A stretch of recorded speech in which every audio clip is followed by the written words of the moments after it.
Assalamualaikum warahmatullahi wabarakatuh. Salam sejahtera bagi kita semua. Bagaimana kabarnya? Semoga sehat selalu. Nah, pada kesempatan kali ini kita akan membahas tentang skill yang diperlukan dalam perusahaan setelah pandemi berakhir. Ya, meskipun kita tidak tahu kapan akan berakhirnya, seperti halnya tak seorang pun yang pernah menduga bahwa virus corona akan datang dan mampu mengubah tatanan kehidupan di seluruh dunia. Tak seorang pun juga yang tahu akan seperti apa dunia setelah virus corona pergi. Tapi satu hal yang pasti, hidup tidak akan kembali seperti yang kita pernah tahu sebelumnya. Lantas, apa itu berarti buruk? Tentu saja tidak, kawan. Malahan bisa jadi akan ada banyak skill atau keterampilan baru yang bermunculan. Pun demikian dengan lapangan pekerjaan. Tak tutup kemungkinan, peluang baru akan mulai berdatangan.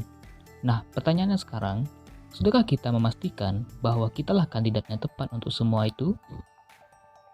Sebuah laporan oleh Deloitte Access Economics, sebagaimana dilansir Top Universities, menganggap bahwa 2/3 dari semua pekerjaan pada tahun 2030 akan terdiri dari pekerjaan-pekerjaan yang membutuhkan keterampilan-keterampilan lunak atau soft skills.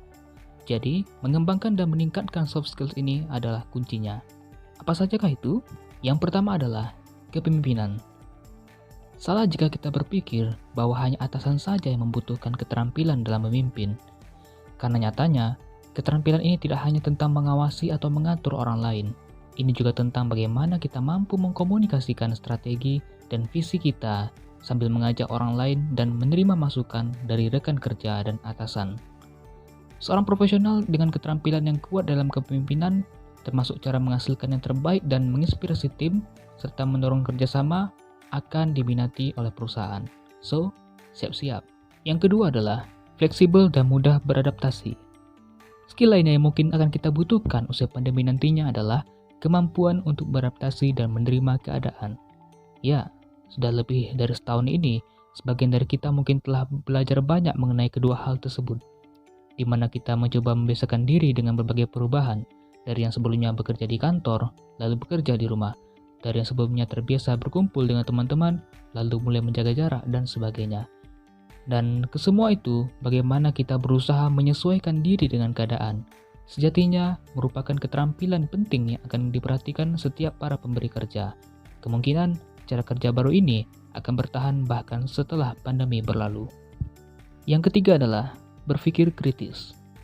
Keterampilan lain yang akan sangat penting ketika ekonomi global kita pulih dari kerusakan yang disebabkan oleh COVID-19 adalah pemikiran yang kritis. Terlebih saat ini ketika berita palsu dan data yang tidak valid banyak bertebaran dan butuh perjuangan untuk memilahnya. Sebab itu, keterampilan untuk dapat berpikir jernih dan rasional dalam mengevaluasi sesuatu menjadi hal yang sangat penting. Yang keempat, tech savvy. Tech savvy adalah ahli di bidang teknologi. Bahkan sebelum virus corona datang, kesenjangan keterampilan digital yang semakin besar terlihat jelas di seluruh bisnis di dunia. Faktanya, 82% lowongan kerja sekarang membutuhkan semacam keterampilan digital. Namun, pandemi telah mempercepat kebutuhan yang mendesak akan keahlian digital khusus untuk membantu bisnis menjadi lebih selaras dengan berbagai teknologi dan platform saat ini. Dengan revolusi industri keempat di depan mata, investasi tidak hanya dalam teknologi, tetapi juga pada orang-orang yang memahami teknologi. Andakah salah satunya? Selanjutnya yang kelima, komunikasi dan kecerdasan emosional.